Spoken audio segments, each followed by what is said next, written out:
Hello everyone. Today we will discuss chapter 3 the government of class 6. The government is one of the most important elements of a country which represents the will of the country, implements it and runs the administration of the state. सरकार देश के महत्वपूर्ण तत्वों में से एक है जो देश की इच्छा का प्रतिनिधित्व करती है और राज्य के प्रशासन को चलाती है. There are various forms of governments, but democracy and dictatorship are the two most common forms of government. वैसे तो सरकार की बहुत सारी फॉर्म्स होती हैं, बहुत तरीके की सरकार होती है, बट जो मेन है वो डेमोक्रेसी एंड डिक्टेटरशिप, दो सामान्य रूप सरकार के होते हैं. द वर्ड डेमोक्रेसी, डिक्टेटरशिप में तानाशाही और डेमोक्रेसी मीन्स लोकतंत्र. द वर्ड डेमोक्रेसी, डेमोक्रेसी की बात करेंगे. Democracy has been derived from two Greek words demos and kratos. ये दो शब्दों से मिलकर बना है ग्रीक के. डेमोस का मतलब है द पीपल, लोग, एंड क्रेटोस का मतलब है द पावर, शक्ति. Democracy in this way is a form of government in which the ruling power is vested in the hands of the people and the government is answerable to the people who can change it through constitutional means. लोकतंत्र सरकार का एक रूप है जिसमें सत्ता लोगों के हाथों में निहित होती है और सरकार ऐसे लोगों के प्रति जवाबदेह होती है जो इसे संविधान में बदल सकते हैं, क्योंकि सरकार चेंज होती रहती है. Next, on the other hand, dictatorship is opposite to democratic form of government. दूसरी तरफ देखा जाए तो तानाशाही सरकार के लोकतांत्रिक स्वरूप के विपरीत है. In it all the powers are in the hands of a single individual or a small group of individual and he is not answerable to anybody. इसमें सभी शक्तियाँ किसी एक व्यक्ति या व्यक्तियों के एक छोटे से समूह के हाथ में होती हैं और वह किसी के प्रति जवाबदेह नहीं होती, आंसरेबल नहीं होती. A dictator gets authority by power and maintains it by the use of force. जो तानाशाह होता है वो इस सत्ता को पाने के लिए अपने बल का उपयोग करता है, वो फोर्स से उसको पाता है. He has unlimited powers and he is not answerable to anybody for using of these powers. एक तानाशाह के पास बहुत सारी शक्तियाँ होती हैं और वह इन शक्तियों के उपयोग के लिए किसी के प्रति जवाबदेह नहीं होता. यानी कि जो तानाशाह होता है उसको किसी से पूछने की ज़रूरत नहीं होती कि वो अपनी शक्ति का यूज़ करे या ना करे. जो डिक्टेटर होता है वो अपनी शक्तियों का यूज़ किसी से भी बिना पूछे कर सकता है. Next, level of electoral participation. In democratic country, elections ensure participation of the people in the political process. Level of electoral participation means चुनावी भागीदारी का स्तर. एक लोकतांत्रिक देश में चुनाव राजनीतिक प्रक्रिया में लोगों की भागीदारी सुनिश्चित करते हैं. People participate in democratic process at various levels. For the vast majority of the people, participation is limited to just casting their votes during the elections. They accept passively every law that is passed. लोग विभिन्न स्तरों पर democratic प्रक्रिया में भाग लेते हैं. अधिकांश लोगों की भागीदारी केवल चुनावों के दौरान अपने वोट डालने तक ही सीमित है. वे हर पारित कानून को स्वीकार कर लेते हैं. There are others who present themselves as candidates to the electorate. अन्य लोग खुद को मतदाताओं के रूप में पेश करते हैं, यानी कि वोट डालते हैं. मतदाता कौन होते हैं? जो वोट डालते हैं, अपना मत डालते हैं. They are active participants in elections campaign. ये एक चुनाव अभियान में एक सक्रिय भागीदार होते हैं. यानी कि वोटर ही नहीं होंगे तो चुनाव का फिर फ़ायदा क्या है? चुनाव तो तभी होंगे जब वोटर होंगे. Many others join them to do house to house canvassing. कई अन्य लोगों ने घर घर प्रचार करने के लिए उनका साथ देते हैं. A third category rotates to those who assume responsibility for running the government. तीसरी श्रेणी उन लोगों से संबंधित है जो सरकार चलाने की जिम्मेदारी लेते हैं. The opposition leaders act as a check on authoritarian tendencies in a government. विपक्षी नेता सरकार के अधिकारवादी प्रवृत्ति को चेक करने का काम करते हैं। यानी कि जो विपक्षी लोग होते हैं, अपोजिट लोग होते हैं, वो सरकार की जो अधिकारवादी प्रवृत्ति होती है, जो वर्क करते हैं, उसको चेक करते रहते हैं वो लोग। Free and open debate competition for power and pressure group activity are essential preconditions of the democratic system of government. गतिविधि में स्वतंत्र और खुली बहस, सत्ता और दबाव समूह गतिविधि के लिए प्रतिस्पर्धा, ये सरकार की लोकतांत्रिक प्रणाली की आवश्यक पूर्व शर्तें हैं। यानी कि खुली बहस होती है, प्रतियोगिता, प्रतिस्पर्धा सरकार की चलती रहती है अपोजिशन के बीच, तभी वो अच्छा वर्क करेगी। अगर कोई अपोजिशन नहीं होगा, अपोजिशन जो है किसी भी सरकार का अपोजिट जो होता है, वो उसके वर्क में उसको देखता है, उसको प्रतियोगिता करता है, डिबेट करता है, बहस करता है, जिससे कि सरकार अपने काम पर ध्यान देती रहे। तो अपोजिशन एक ग्रेट रोल रखता है इस सब में। नेक्स्ट बात करेंगे fact file, rise of dictatorship in Italy and Germany. Germany और इटली की बात हम कर रहे हैं। मुसोलिनी जो है ये हिटलर है, मुसोलिनी इटली का तानाशाह है, डिक्टेटर। और हिटलर कहाँ का है? हिटलर है जर्मनी का dictator. The interwar period 1919-1939 saw the rise of dictatorship in Italy and Germany. इस समय में 1919 से 1939 में ये देखा गया कि यहाँ पर तानाशाही सरकार बनी। मुसोलिनी और हिटलर, मुसोलिनी कहाँ थे? इटली के, और हिटलर कहाँ के थे? जर्मनी के। Dictatorship is an antithesis of democracy.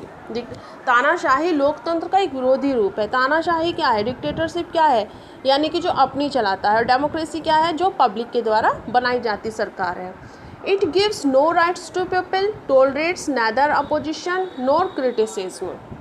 यह लोगों को न तो कोई अधिकार देता है और न ही विरोध और आलोचना। कौन? Dictatorship.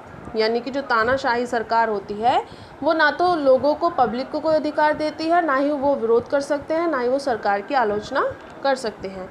It envisages the party rule controlled by one leader with total authority. यह एक नेता कुल प्राधिकरण द्वारा नियंत्रित एक पार्टी नियम की परिकल्पना करता है।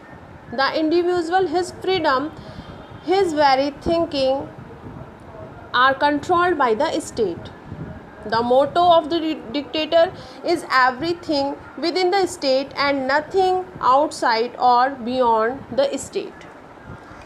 वह व्यक्ति, उसकी स्वतंत्रता, उसकी सोच राज्य द्वारा नियंत्रित होती है। तानाशाह का मकसद राज्य के भीतर सब कुछ है और राज्य के बाहर कुछ भी नहीं। Next, democracy. Democracy is a form of government in which the ruling power is vested in the hands of the people. Democracy क्या है? लोकतंत्र सरकार का एक रूप है जिसमें शासक सत्ता लोगों के हाथों में निहित होती है। Dictatorship, under dictatorship all the powers are in the hands of a single individual or a small group of individual. Dictatorship, तानाशाही के तहत सभी शक्तियाँ किसी एक व्यक्ति या व्यक्ति के एक छोटे समूह के हाथ में होती हैं। लोकतंत्र में लोगों को जो है यहाँ पे डिफरेंट दिखाया गया है डेमोक्रेटिक गवर्नमेंट और एंड डिक्टेटरशिप में। फर्स्ट है power. In democracy powers are in the hands of the people. Democracy में जो शक्ति होती है वो लोगों के हाथों में होती है। लेकिन डिक्टेटरशिप में, under dictatorship all the powers are in the hands of a single individual or a small group of individual. Dictatorship में जो शक्ति होती है वो किसी एक व्यक्ति के या किसी एक छोटे समूह के व्यक्तियों के, जो छोटा समूह होता है जो तानाशाही चलाता है, उसके हाथ में होती है। सेकंड, एम क्या है? The main am the democratic government is welfare of the people. जो डेमोक्रेटिक गवर्नमेंट होती है वो लोगों के भले के लिए काम करती है, जबकि डिक्टेटरशिप में the main M of the dictator is welfare of the individual और द ग्रुप। वो सिर्फ अपना ही भला चाहता है। जो तानाशाह होता है, जो डिक्टेटर होता है, उसे पब्लिक से कोई लेना देना नहीं होता। Third, the political right. In democracy people have the political right. Democracy में लोगों के पास अपने राइट होते हैं, अधिकार होते हैं।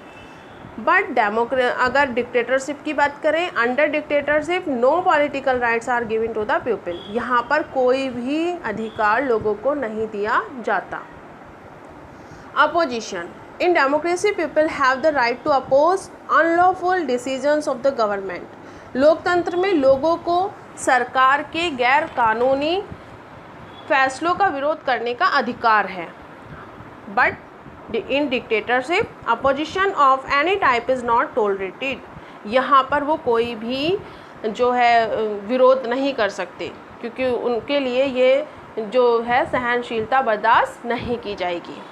नेक्स्ट है की एलिमेंट्स ऑफ डेमोक्रेसी. लोकतंत्र के प्रमुख तत्व. First, sovereignty with the people. लोगों के साथ संप्रभुता. In democracy sovereignty rest with the people who are also the source of power. लोगों जो है लोकतंत्र में संप्रभुता उन लोगों के साथ रहती है जो सत्ता के स्रोत भी हैं. Government gets all its power from the people and is answerable to them for the use of these powers. सरकार को अपनी सारी शक्तियां जनता से मिलती हैं और इन शक्तियों के उपयोग के लिए उनके लिए जवाबदेह होती हैं. अगर in brief the ultimate source of power are the people. अगर संक्षेप में कहें तो सत्ता के अंतिम स्रोत लोग हैं, यानी कि पब्लिक है. Second, liberty. लिबर्टी मीन्स स्वतंत्रता या स्वाधीनता. It is also an essential characteristic of democracy. ये भी एक अनिवार्य जो कैरेक्टरिस्टिक लक्षण है लिबर्टी का, स्वतंत्रता का, डेमोक्रेसी में. In democratic setup everybody is free to express his opinion, to form association, to have faith in any religion and to profess the same and to criticise the government etc. Democratic में देखें कि हर कोई अपनी राय व्यक्त करने के लिए, संघों के गठन के लिए, किसी भी धर्म पर विश्वास रखने के लिए और उसी को स्वीकार करने और सरकार की आलोचना करने के लिए स्वतंत्र है. उसको ये राइट है. Liberty leads to the overall development of the citizen. और स्वतंत्रता से नागरिकों का समग्र विकास होता है. अब नंबर थर्ड की बात करें, इक्वलिटी. इक्वलिटी मीन्स समानता. Equality is also one of the pillar of democracy. Equality जो है, समानता जो है, वह भी लोगों का लोकतंत्र के स्तंभों में से एक है. In democracy everybody is given equal status and no discrimination is made on the basis of caste, religion, colour, race etcetera. Every individual gets equal economic, political and civil right. यहाँ पर लोकतंत्र में हर कोई बराबर है. जाति, धर्म, रंग आदि के आधार पर कोई भेदभाव नहीं किया जाता. प्रत्येक व्यक्ति को समान आर्थिक, राजनीतिक और नागरिक अधिकार मिलता है. Number 4, fraternity. Fraternity, a democratic government is based on mutual goodwill and fraternity means भाईचारा. हमारी लोकतांत्रिक सरकार आपसी सद्भाव और भाईचारे पर आधारित है. The purpose of giving equal right to every individual is to promote fraternity among them all. प्रत्येक व्यक्ति को समान अधिकार देने का उद्देश्य उन सभी के बीच भाईचारे को बढ़ावा देना होता है. It promote mutual love which ultimately strengthens the nation. यह आपसी भाईचारे को बढ़ावा देता है और इससे राष्ट्र मजबूत होता है. Number 5, state and government are means. In a democratic form of government, an individual is not sacrificed for the state. Rather, the state and government are considered the means for the fulfillment of the interest of the individual. राज्य और सरकार के लोकतांत्रिक रूप में व्यक्ति राज्य के लिए बलिदान नहीं देता. राज्य और सरकार को व्यक्ति के हितों की पूर्ति के लिए साधन माना जाता है. Therefore, the state and government always try to promote the interest of the people. इसीलिए राज्य और सरकार हमेशा लोगों के हितों को बढ़ावा देने की कोशिश करते हैं. Number 6, rule of majority. Present day democracy is also known as the rule of majority. बहुमत का शासन. आज में जो वर्तमान समय में है, लोकतंत्र को बहुमत के शासन के रूप में भी जाना जाता है. In general election whichever party gets clear majority forms the government. आम चुनावों में जो भी पार्टी को स्पष्ट बहुमत प्राप्त होता है वह सरकार बनाती है. But while running administration majority cannot ignore the interest of the minority. लेकिन प्रशासन का बहुमत चलाते समय अल्पसंख्यकों के हितों को अनदेखा नहीं किया जा सकता. 7, रूल ऑफ लॉ. कानून का नियम। In democracy, the administration is not turned according to the wishes of any particular individual or a group of individual. Rather, it is run according to fixed laws which are supreme, and individual is punished only on the violation of law. यहाँ पर जो है लोकतंत्र में प्रशासन किसी व्यक्ति विशेष या व्यक्तियों के समूह की इच्छा के अनुसार नहीं चलाया जाता, बल्कि इसे तय कानून के अनुसार चलाया जाता है जो कि सर्वोच्च है, और व्यक्ति को केवल कानून के उल्लंघन पर दंडित किया जाता है। Number 8, decentralisation of powers. In democracy powers are decentralised from top to bottom. Decentralise का मीन्स है विकेंद्रीकरण, यानी कि कोई एक केंद्र नहीं है, अलग अलग बिल्कुल। लोकतंत्र सत्ता ऊपर से नीचे तक विकेंद्रीकृत होती है, अर्थात कोई एक केंद्र नहीं होता। Because with this the government at any level cannot become arbitrary. The people gets an opportunity to take their decision. इसके साथ सरकार किसी भी स्तर पर मनमानी नहीं कर सकती, लोगों को अपने फैसले लेने का अवसर मिलता है। The administration remains responsible and the local needs of the people which differ from place to place get fulfilled. प्रशासन जिम्मेदार रहता है और लोगों को स्थानीय ज़रूरतों को अलग अलग जो ज़रूरतें होती हैं उनको पूरा करता है। नेक्स्ट,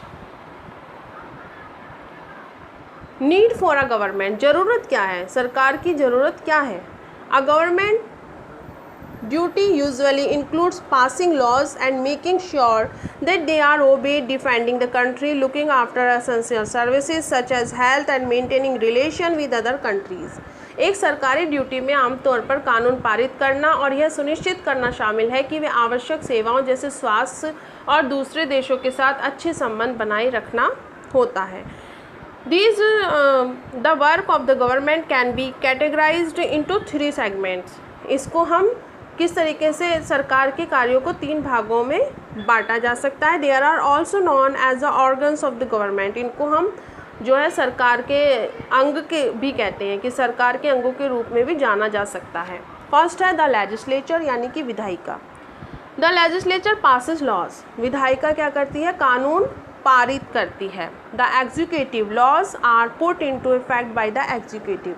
एग्जीक्यूटिव जो है कार्यपालिका, कार्यपालिका द्वारा कानून को लागू किया जाता है। थर्ड है द जुडिशरी, न्यायपालिका। It makes sure that laws are enforced properly. यह सुनिश्चित करता है कि कानून ठीक से लागू किया जाए, यानी कि न्यायपालिका जो न्याय करती है, जिसके अंतर्गत हाई कोर्ट और पुलिस आती है। All the organs of the government try to establish a society or proper atmosphere where an all-round development of all the individual is possible. सरकार के सभी अंग एक ऐसा समाज या उचित वातावरण स्थापित करने का प्रयास करते हैं जहां सभी व्यक्तियों का सर्वांगीण विकास संभव हो। स्टूडेंट्स, ये वीडियो काफ़ी लंबी हो गई, तो नेक्स्ट पार्ट में इसका फिर से बनाऊंगी पार्ट 2 में। आप इसको समझिए अच्छे से, और पसंद आए तो लाइक कीजिए, शेयर कीजिए। Thank you very much. Comment कीजिए। बाय।